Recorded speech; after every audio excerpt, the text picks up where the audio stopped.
Well, I'm a bit like yourselves. I mean, I never get lost for words a lot of the time. But I was dumbstruck up there. 90th minute, no attempts on target. Manchester City cruising through. And then that happened.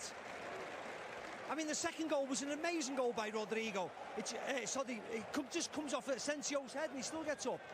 And then them to go on and win it, it's just beggars belief, really, after what we saw against PSG, what we saw against Chelsea, for them to do it tonight, when they were out for it, all the good players, all the experienced players were off the field, for them to get the result, I think it's an incredible feat, I really do. What a season in the Champions League. Unbelievable. I need a break, man.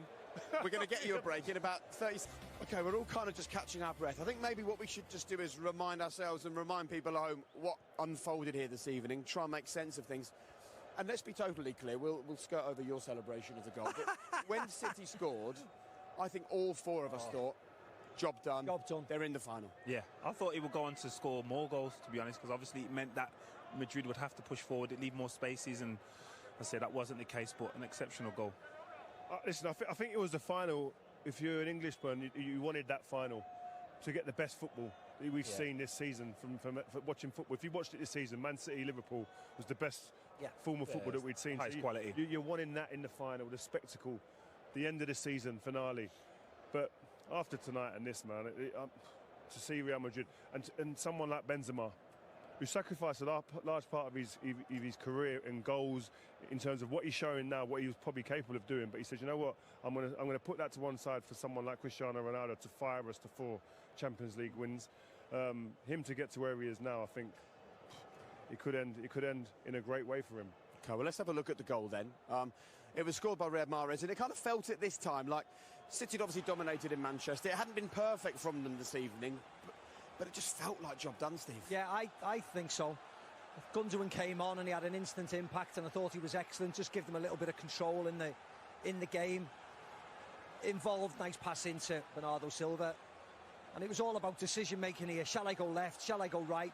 Brings it into Mahrez onto his favoured left foot, and he absolutely thrashes through the ball, doesn't he? Gets his body over, controls it really well, and just whips it past Thibaut Courtois. And I was the same. I just thought, right, that's it, done.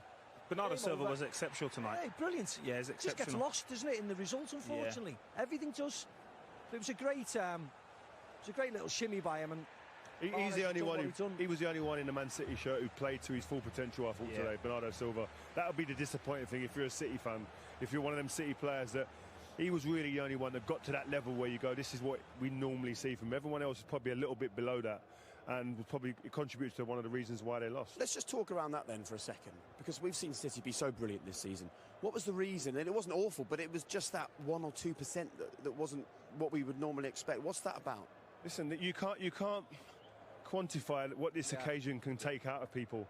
Whether it's concentration, whether it's energy levels before leading up to it and taking it in too much, mentally being prepared for this type of occasion, not preparing yourself for what we felt in this stadium. This place was rocking. If they had a roof, the roof would have come off. And not being prepared for that, you could be left stunned, and all of a sudden the game passes you by and it's taken. And that kind of seemed like it happened today. Would have been prepared for. I mean, I think what you realise is the way the game ended, the way the 90 minutes ended. Once you went to extra time, you probably, being ex-footballers, you thought Madrid are going to go on and win it, because it was such a body blow for Man City to concede the way they did. Yes, they've had troubles in the past in this competition, but this was the most brutal way to go out, the way they want. You know, me and Darren Fletcher thought it was done for Man City. We thought they were through. We were talking about the two best teams being Liverpool and Manchester City right from the beginning of the season, and they were first and second favourites to win this tournament. We didn't think we'd see. I've seen 100 million football games. I didn't think it was going to end like that. The most dramatic. I still can't believe he thought Real Madrid were going to win it. I still can't believe that. It's just the energy in the stadium. That's what it was. I mean, I don't know if you could feel it at home, but 1-0, energy here. Still going to get in the game. I was thinking they're going to have a chance to get back. He did say it's not over. But I weren't looking at like, okay, Liverpool, all your mates are asking for tickets. You got City mates, they're asking for tickets. No way. Real Madrid is still in this game, I thought. But listen, I just keep going back to the fact that you can't you can't understand sometimes until you get into a stadium like this, and actually sometimes if you're on the pitch, no, I know. As a player, you know what that can do. Momentum. It could be a throw-in, a tackle, anything. Have you seen Real Madrid fans celebrating throw-ins towards the end of that game? He did say up there, you know, you actually did say at one point, he said they could get a couple of goals here, and you went, they're not scoring too. And this was the time when City was still having chances. I mean, Jack Grealish had a couple of great opportunities. Yeah, and I thought he played well when he come on, but again, it was just moments, and it was just a belief from Real Madrid. But here, he's gone through. I mean, you talk about Grealish's chance, but Ferland Mendy defensively there. Yeah. Courtois diving out the way. I don't know where he's going. But what a clearance that is by the left-back. That changes everything. That changes everything for Jack Grealish in a Manchester City shirt. What's happened before this season. Whether you think he's been good or bad or average, that would have changed everything. And even that, that was a great save that time by Courtois. Comes off the studs of his shoes. He sent three of them out the stadium at that point. Again, another player that came on and believed he belonged here. Yeah. Like Bernardo Silva, we spoke about other players, but gutted. Absolutely gutted. Right. You're right, Joe. They were the length of a stud away. The length of the stud from going to the Champions League final. That is how tight it was. If City had scored, then Madrid would have scored again anyway, wouldn't they? That's the way it was going, wasn't it? But let's talk about Madrid. The Champions League's been. Because we're working in a building site this evening. There's dust everywhere. It's hard to get around. But it's actually the rebuild of this side which is also fascinating. Because these young players, and towards the end of this game, there were so many of them on the field. These young players, they looked like Real Madrid players out there, didn't they? There was no rabbits in headlights out there tonight. No, they all knew what they had to do, and it was quite refreshing, really, to see them. To see the likes of a load of players tonight who have been in the Premier League on loan, haven't really starred, haven't made us think, Dani Ceballos, Jesus Vallejo came on at the end. Camavinga, I thought, was excellent. He is a new signing, and he looks a superstar, even though he's still a young lad. And then a couple of the stalwarts who've been around for a long time, the Nachos, the Lucas Vazquez, they came on and always do a great job. They're never 10 out of 10, but they're always solid 7, 8. You can rely on them all day long, and that's why they've got bundles Nacho of made some Champions key League. blocks and tackles tonight. Some key tackles and blocks from Nacho tonight. As I said, this is not the most glamorous Real Madrid team you would have seen in the history of this club, but they played as a team, and they believe they could get the job done. Well, let's have a look at the goals from the man who will get the headlines. And because we had nowhere else to go, we stood by the pitch here, and it went from, we've got to go back as a consolation, to, I don't quite believe this, we're going to go into extra time. Yeah, Rodrigo changed the game, obviously, with his 2 goals. But here, you see Cancelo doesn't check his shoulders one. This pass here, you don't understand how difficult that is to get that back across. But he's run Rodrigo, it goes over his shoulder, and he reacts quickest, gets across Diaz, and it's a fantastic finish. I mean, he was unlucky not to play, Rodrigo, because he's been in really good form. He scored 2 at the weekend and was a really bright spark. But he went a little bit more defensively today, playing Fede Valverde instead of him. But how to repay it when and how to have an immediate impact. And this was an amazing header, something that you don't necessarily associate him with. But it's crosses again. We've seen multiple crosses over the last couple of days, and you put the ball in the box. Yeah. Defenders nowadays don't mark. They can't defend. We say this every game, especially when me and Jolien together. If you cross the ball, you will get opportunities to score goals, because defenders these days, they're not accustomed to having to defend their box. We've seen Benzema in the first half. Yeah, Benzema had 2 I just don't think it's a scenario that is practiced. I think teams obviously work on scoring goals, but do they work on just getting it out wide and putting it in the box? And obviously, you see last night, 4 and against Villarreal, and Liverpool scored just with crosses into the penalty area. Young defenders, when we were growing up, you worked as hard, if not harder, on defending situations, crosses, make balls sure into the forward cannot see your number. Exactly. But whereas now it seems to me, correct me if I'm wrong, you guys work in clubs. I mean, use the defenders. But you see defenders, the first thing you think about, how good is he on the ball? Yeah. Can he come out with the ball? Attack? Yeah, is he comfortable with the ball? Rather than actually do your fundamentals really well, and you'll get a good job in the game. But at the moment, listen, you admire their attacking play as well. Yes. What did you think of the defending for the penalty? I thought it was rash. I thought he wasn't patient enough. I think in those situations, there's no need to dive in. Watch when the ball comes into Benzema. He's actually going back away from goal. He's going to the sidelines almost. And there's no real danger. Touch away. Just usher him the way that he's going with the ball. There's no need to jump in there and go to ground. Stay on your feet. Yeah, and he possibly go with the wrong foot as well. I think you've left yourself no chance of really making a tackle with that sided foot. You think that's just a bit of tiredness or mental tiredness coming into the game? Pressure, everything. Pressure, It's moments, isn't it? It's concentration. I mean, Ruben Diaz has been Player of the Year last year, wasn't he? I mean, it happens to the best people. Yeah. And as I said, you can't understand and you can't explain to the people watching or the people in the stand sometimes the pressure of what is happening on the pitch. And if you can deal with it mentally, if you can get over the line, and we see that the team in white down here can do it on a regular basis. And maybe it's because they're in semi-finals and finals all the time. All the time. It's having that sense of clarity in those moments. A lot of times when it starts, the game kind of starts falling away and being pulled away from you, it can get fuzzy. Situations get like, you panic and you make decisions and rash decisions that you wouldn't necessarily make when the game is kind of under control. And that separates the top teams. And that's why Real Madrid, history tells you that's what they do year in, year out, as Michael was saying. And we've got the children of some of the Real players look behind us, scoring goals in here. They may well be some superstars of the future out there. There's some... lucky boys and girls, look at them. Aren't they? It's not I'd love to be on that pitch and doing these Go sides. on, Ray, jump on, go on. You missed his touch earlier. Did you see his touch earlier? It's going too far. I can imagine Rio. Look, it was a cauldron of emotion inside here this evening. There was people in tears, people on their feet, scarves being waved, but one man, ice cool over there, Carlo Ancelotti. Let's just talk about the job that he's done, because they're in the final. They've won the league at a canter. Yeah. This is, as we've already said, this is the team being rebuilt. I mean, he is a true global icon when it comes to football management, but he doesn't get spoken about in the same terms as some other managers, and maybe it's about time he was.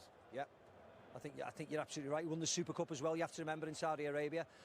So Everton last year, he's come to Madrid after leaving them a couple of years ago and falling out with Florentino to a certain extent, but he's back in.